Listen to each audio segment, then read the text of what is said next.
So for the people who are not fans of, say, Jumpgate and are going to be new users, they're maybe coming from, say, Eve, you know, or another type of a space MMO, which there's not that many, but for those types of users, can you give us a little bit of background on Jumpgate itself?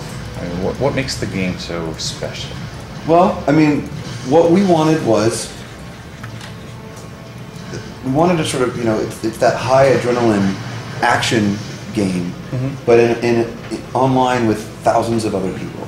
And so for people who are fans of, you know, so freelancer, privateer, one persistent space. Absolutely. Now, we're not trying to do, you know, it will be sharded. You know, there will be some limit to how many players on each server, because, you know, we want to balance it for fun. So whatever the right number of people, how full is the right feeling for space to feel, that's where we'll set that sort of cap at. I don't know the answer yet, but I would assume it'll be thousands, similar to other MMOs. Is there going to be any loading time between zones? You've seen him jump. It didn't look like so yeah, no I mean, time. Again, we've done everything to make this thing super lightweight, super. It's a shooter, and frame rate is everything, right? In a shooter, and so you can't have bad frame rate. What kind of hardware is it running on right now? This is probably a beefy Alienware, it looks like, but I mean, this really runs on. I mean, we've got it.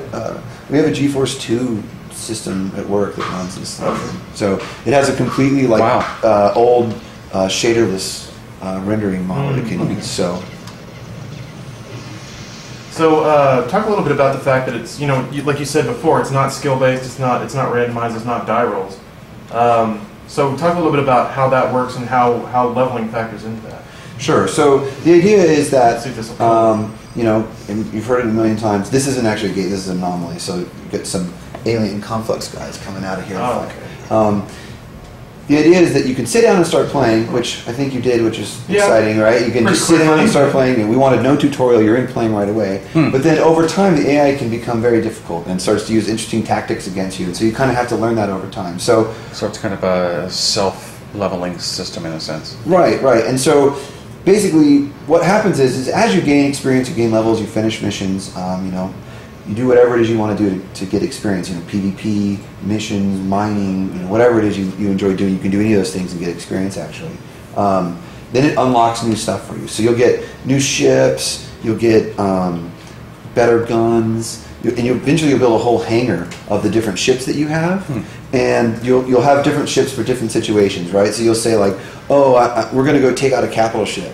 So I'm going to fly the bomber, you guys are going to fly the support ships, you know, someone else is going to fly the heavy attack, right? We'll all hop in our ships and we'll go do it. So one form of advancement is standard, you know, leveling, but we also have licenses, which is, if you think of like Gran Turismo or something, where the more you fly, you get flight time on these kinds of things, and so you'll have, you know, different licenses you'll have to unlock that also open up new things. So basically, the more you use a skill, the better you become at the skill. Yeah. How about the less you use a skill? Will that skill degrade? We don't have to do that because it's based on what you have equipped and what's in your current ship right now. Okay, so makes sense. You know, you don't become sort of Uber, you know, because you have all these different powers, because you can only be in the one ship with the one loadout at a time. So we don't really need to take it away from you. We do some limiting. So in our crafting, which we call manufacturing, you have allegiances to various corporations, and you can only kind of build up with one. Because they compete with each other, and so, you know, that's how you get sort of the player-induced economy going. And we have everything you'd expect from a normal MMO. We've got mail and crafting and auction houses and all the pieces that are required for sort of a player-run economy.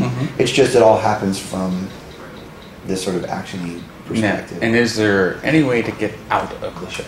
Well, so you land first person. You land at stations, but you don't walk around. So it's all menu-driven once you land. Yeah. We really wanted to keep the focus, and you also can't fly the capital ships, you know, the big stuff. Like, there's times you take them out, there's times you escort them, there's times you defend them, you know. But we wanted to keep. I want to walk around in one.